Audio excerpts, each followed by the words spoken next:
Hello, and welcome to another episode of Thrive Like a Parent podcast. Today, I am going to talk to you about something that you all asked about, which I know I've already told you this, but I absolutely loved your questions that you gave me. And this particular question was I keep hearing about somatic yoga. Is it possible for movement to release emotions? And that's what I'm going to talk about today is if movement can release emotions. Now, I know that I've talked about this here and there, and probably especially way in the beginning of me releasing this podcast and starting this podcast, but I'm going to dive deeper into this today because A, it's a really good question. B, the answer is yes. And C, it's a like it is probably one of the most crucial pieces to mental health and regulation and your emotional regulation and your sensory regulation. And of course, in order to explain this to you, I'm going to give you tons of personal stories of mine that include how movement has regulated me within my own life. Now, I have been a dancer since the age of 2, and I got very lucky in a sense that I found my passion. My mom absolutely pushed us to try everything. And she even probably put me in softball one time. And I remember I got hit in the face with a ball like 2 minutes into practice. And I was like, I'm done. Like, that's it. It wasn't for me. Like, I'll sweat all day long, but I really enjoyed sweating inside rather than outside on a hot field or getting sticky. Like, it just wasn't my thing. Balls and tennis. And like, let me try it all. And it always came back to dance for me. So I have been dancing since the age of 2. And the years that I have danced are hands down the happiest years of my life. And when I started doing the work on myself is when I really realized that in many ways, dance saved me. And what I mean by that is I am a very emotional, expressive human. I would call myself I don't know if you want to call it highly sensitive human. I think I've regulated through a lot of it, but before I did the work on myself, hands down, highly sensitive human, which is totally okay. But I also come with a lot of emotions and highs and lows. And I know that now I need to take ownership of that and express those emotions and be okay with who I am and allow those. And I grew up in an incredible home. However, I don't necessarily feel that those emotions were like welcomed and fostered or even encouraged of like, let it out. Like, that's just not the household I grew up in, but it's also not the times that we grew up in either. And if you grew up in a household like that, you're extremely, extremely lucky and probably part of a very rare group of individuals because majority of the time our clients didn't grow up in that environment either. Every now and then we hear a client say, actually, my parents were like that, which is like blown away. Wow. Like, it's awesome, but it just doesn't happen often or nor do we see it often. So I, again, started dancing at 2. I danced through high school and then I danced in college in a student run dance company. I also did a dance minor. So I took dance classes in college. They weren't very good, but the student run dance company that I was in really fulfilled my need of dance. And I ended up becoming the director of the dance company. And I was very, very involved. And then when graduate school hit, I didn't really have dance in my life. And then I found another dance company that I joined, and I probably did that for 6 to 9 months. And the director it just wasn't something I wanted to be involved with. And so I stepped away from that. And that is really when my dance career or dancing, if you will, was put on hold. And I got my doctorate, I got married, and I started having kids, and I moved to New Orleans. And there was this like longing and pull to be able to keep dancing. And at that age of your young 20s, mid 20s, there's not much for you. Like there's, adult classes, but they may be too easy depending on your level of where you're at. And unless you're in a city like Dallas or now Austin, they have it here, and I'm very lucky, or, LA, like I could have danced any night I wanted to if I lived in LA, because there's classes for all ages and all abilities. And like that's one of the reasons why I would love to live there, because I know I'd be able to get all of the dance I wanted. Um, and I truly started to feel it, especially when I had kids. I was longing and yearning, and I'm talking like cry, like longing and yearning of, I just wasn't as happy when I wasn't moving my body. And then we moved here to Austin, and because I had sold my business and taken some time off to just get us settled as a mom and as a parent, and let Jonathan take on the finances of our home, if you will, I was allowed an opportunity to explore and grow in so many different ways, because I was navigating, processing my business of what I did well and what I didn't do well and what I would have done differently, or what I, could have changed, or my strengths or my weaknesses. But also I really dove into exploring what I wanted next. And there was so much here in Austin that was offered and available to me that I started dipping my toe back in the world of dance. And I started coming alive. Like I can't even describe it. In order to explain how movement truly impacts your life, I also need to explain kind of where I was at in that place in my life. When we moved here to Austin, one of the reasons we moved here, and deep down for me that I've never really shared, is I thought what was going on with Jonathan was the circumstances of his job and where we were living. And just, I thought that if we moved, things would be better, things would get better. But I also knew that if things didn't get better for Jonathan, then I would be able to see them very clearly. And unfortunately, Jonathan did get better, and he was happy for a very short period of time. And I knew very shortly after we moved here that something needed to change for me, because I could see very clearly, without the help of, my family around. And it was just the four of us. Like, we have no family here. And I very quickly learned, okay, like I got it. Like, this is all on me. I'm going to have to figure this out. And I had to process, because things started ticking in my brain of, if this is not circumstantial for Jonathan, and this is a pattern, and this is who Jonathan is, how can I take care of the kids and support Jonathan? How can I make sure that the children have a full life and also understand what's going on with their dad? Because I knew that eventually they were going to see what was going on with Jonathan. It was inevitable. And over the course of a few years, literally a few years, I utilized dance as a method to regulate and process my emotions, meaning emotionally regulate. And I am not kidding you.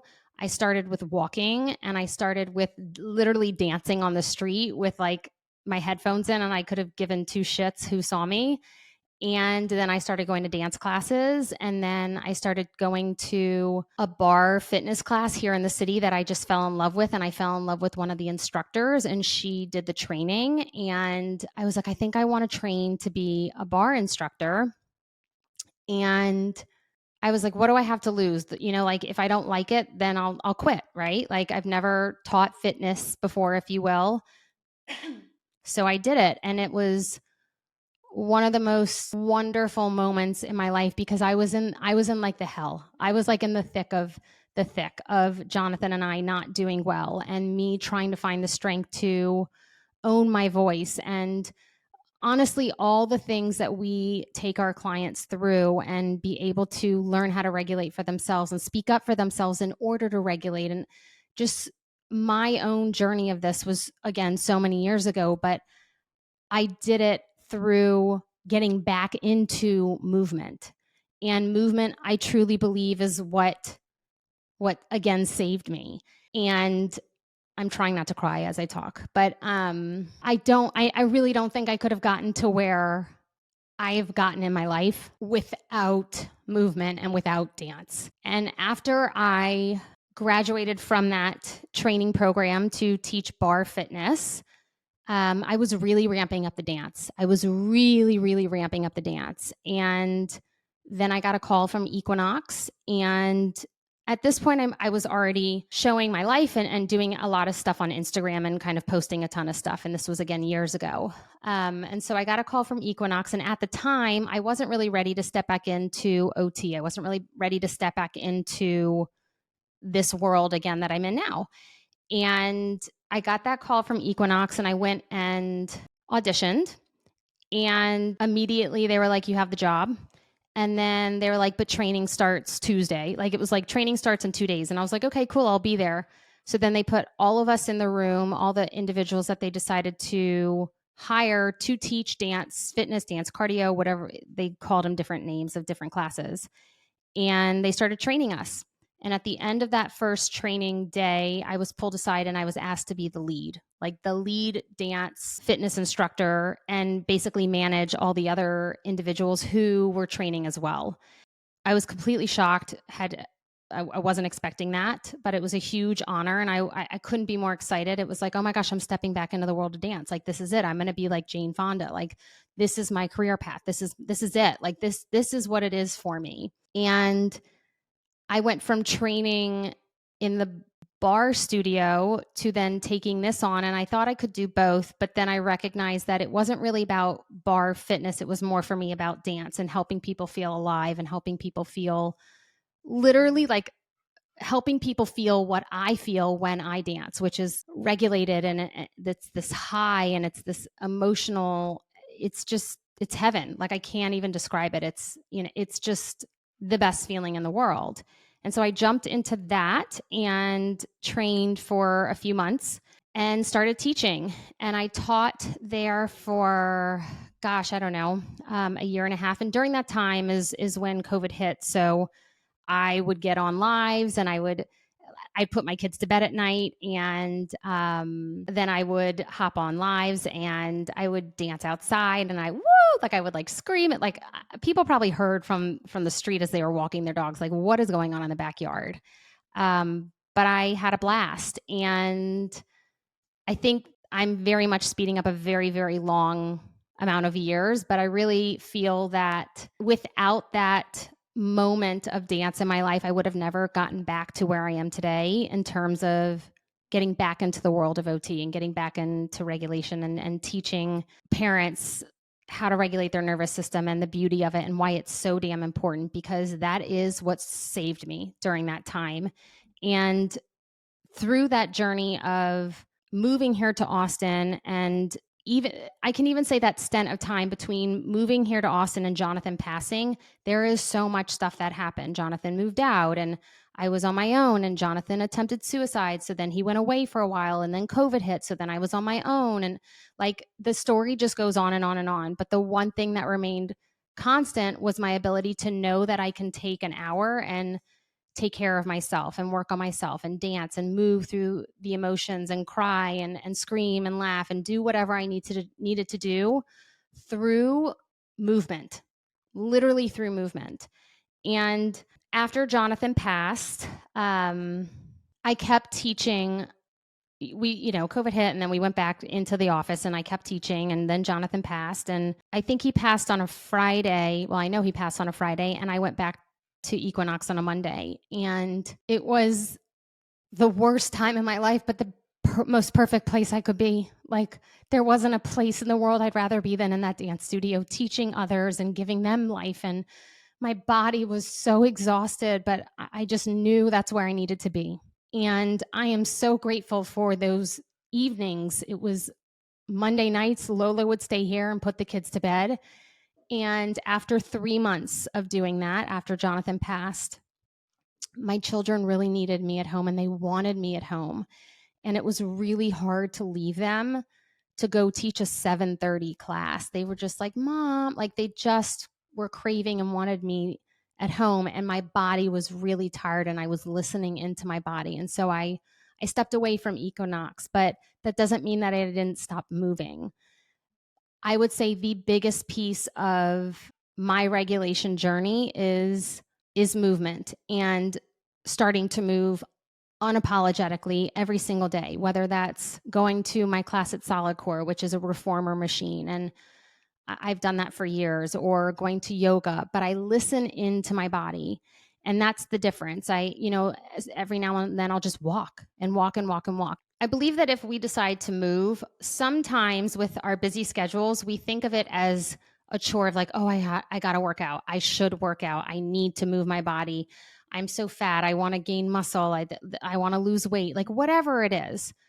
But I oftentimes see that that is the reason and the motivator for why we move our body. And if you lean in and find something you truly love, right? I really, really support my clients into kind of exploring movement. I totally offer just walking. Like, I am totally fine if that's all you want to do is walk. Like, that is totally fine. Like, that's what suited me for a really long time.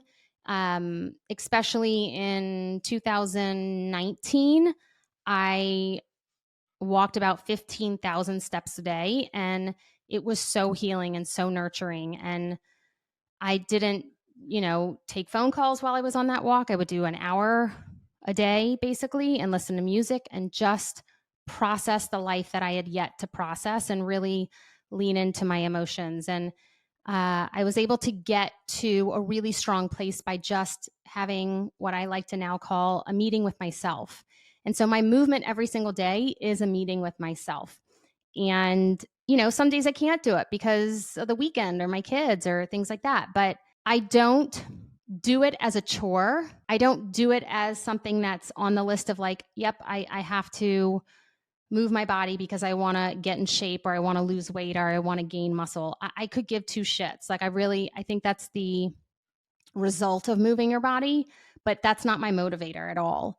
I know that my body craves and needs movement within my life in order to continue feeling regulated for me.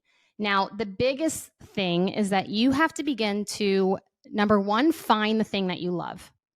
Find it. Like, go explore. Go figure it out. You're not going to maybe love it overnight. You might be like, "Oh, that was a really long walk," or "Oh, that yoga was kind of hard." Like you may not love it, but I want to see how you feel before and after. Like, how did you feel when you walked in the door? Sometimes I don't feel so good when I walk into a yoga class, but I know I'm going to feel really good after, and I hold on to that feeling of like, I know I'm going to feel good after, so I'm going to go. And even if I lay down on the mat for half of it, like I know I'm still going to feel good after. Now, finding, right, your thing is the first step, and explore. Go to classes you never thought you'd go to. Challenge yourself. Like just try it on. Like, I don't know, do aerial yoga. Like, just go have fun, okay? Just go have fun and then see what you enjoy. And then the next step is listening into your body. And I believe that we so often have this mentality of it's all or nothing. Either I'm all in and I work out every day and I'm kicking ass and I don't know, what's that 75 whatever thing where I don't even know if that's what the name is, but it sounds like batshit crazy and miserable to me. Sorry, but it just does. And it's like you have to drink this amount of water, you have to work out this many times, or 75 hard, I think is what it's called. That is nuts. Like, that is not for regulation. That is not that's just movement wasn't meant to be like that. Okay. Sorry if you enjoy that, but that's just not that you're going to get yourself dysregulated pushing and making yourself do that. That's absolutely crazy.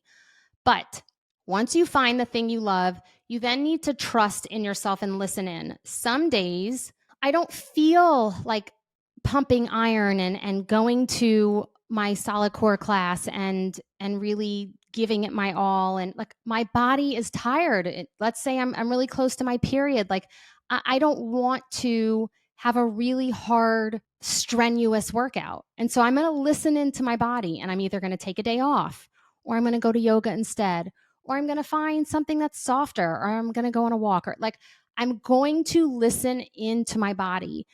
But the last piece of this is the trust. It's the trust that you will get back to XYZ.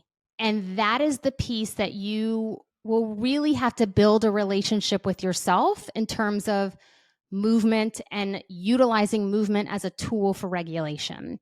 Because, like I said, most people are all in. And I'm going to give you an example so you understand. So, my second year of grief was the worst.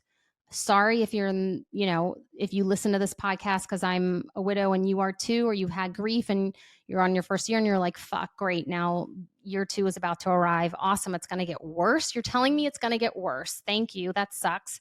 But it is like year 2 sucks.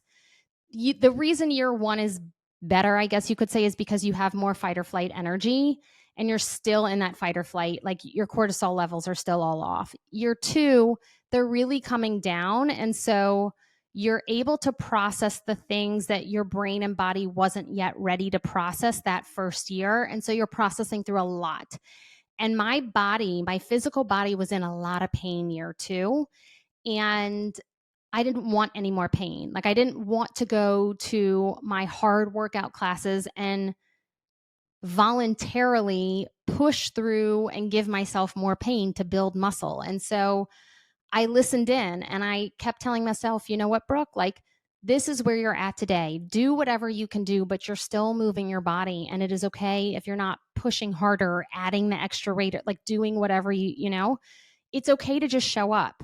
And maybe tomorrow you'll feel that spark come back. And I would lean into that and listen in for that spark every single day. And when I tell you that year 2, I didn't feel that spark that many days. And I was like, oh, I feel it today. And then the next day, I'd be like, God damn it, it's gone. Like I'm back to feeling exhausted again. But I got through it and I kept trusting. I took breaks when I needed to. I kept trusting that longing and desire and craving would come back. Like I just kept trusting. And so if you need to take time off, I want you to trust that if you find something you love movement wise, you will continue doing it, which means it is okay to take a break. And I believe it's the same thing when we end up working with our clients on emotional eating, which is really sensory eating. It's intuitive or conscious eating. It's, I'm craving more of this today. And so, I'm back, to eating sugar, or I maybe quote cheated, or like whatever you want to call it, or I ate a lot more today. Okay, well, we're going to trust that's just what your body was craving, or that's just what your body needed, or your body was, utilizing more and it needed more, it was regulating through more. But we're going to trust that. We're not going to shame it. We're not going to guilt it. We're not going to do anything. We're just going to accept that that's what we ate for the day, and that's okay. And then tomorrow, we'll see what happens tomorrow. But it's this innate ability to trust within ourselves that we are the producer of our own destiny in terms of, I know I've got me. I know that I know how to support me and regulate me. And if this is what feels good today, I want to trust and I want to know that tomorrow will feel different, because tomorrow is a completely different day. And it may not feel different in terms of my movement, but it is a different day. And so maybe the following day will be different. And it is okay with whatever that looks like. But allowing yourself to have movement in your life in many different ways. Like I'm saying, I have a really, really hard workout. I have a really gentle, loving workout, which is yoga. I have tons of different yoga places that I go to and tons of different teachers that I utilize, because I know some are really going to push me and I'm going to sweat my ass off because I love the heated yoga because it really stretches out my limbs and that's what I need for my body. And some are going to go easy. And I know that that's going to feel very nurturing to me. But listening into what is going to nurture you in that day is the most important thing about movement and regulation. If you're just moving for the sake of moving because I told you movement is going to help regulate you, but you fucking hate what you're doing, or you go to the HIIT class or you go to Barry's even though you don't feel like being there and you're exhausted as fuck and you're dysregulated, or you snapped at the kids and you're burnt out, or you're hungover and you're like, yep, I'm going to sweat it out. Like, that's not really nurturing to your body. What that is going to do is cause adrenal fatigue. And it is going to cause so many different chronic illnesses if you continue to force yourself to just get your ass up and keep going. So I want you to first and foremost explore, right? I'm going to recap what these steps are. Explore. And for me, even though I don't dance or teach dance every single day anymore, yoga for me has gifted me that movement. Do I need to go back to a dance class? Yes. Is it on my agenda? 1,000%. But because I have other movement in my life, I am still extremely happy because I have made sure to find the way that movement feels best for me. And because yoga is so flowy, it gives me what I need when I'm not, learning a TikTok or something like that, right? If I need a little dose of that, I'll jump on TikTok and be like, "Ooh, that looks like fun. I'll learn that one," right? And I have that at my disposal every single day if I want it. Every single day. And sometimes I need it more than others. Sometimes I crave movement. Like, I got to move. I got it. Like, I can feel it. I have to move today. Like, I've got to get out. I've got to move my body. Like, I cannot sit here anymore. And so if you really, really, truly lean into listening into your body, trying some things on, figuring out what works for you, and then having almost a toolkit of nurturing ways of movement, you can utilize these tools at any time. And some of those nurturing tools might be rest, and that's okay. But the ability to utilize movement for regulation is, I call it like a triangle. I believe that we all need movement. We all need someone to talk to, which is another edge of the triangle, right? Movement is one, talking is another, and then regulation is the third. And having that triangle of all those different pieces truly builds you into a individual who can have the ability to regulate their nervous system. Are you always going to be regulated? No. But the ability to learn how to throttle, like I've always talked about, between the gas and the brake, and being able to understand what is required of you or necessary, that's the secret sauce. That's the juice. That is the magic pill. Like, legit, like, that's the magic pill. So go explore, go move, take time for yourself to go find movement, and blame it on me. Be like, Dr. B said I have to go move, so bye. Thanks for watching the kids.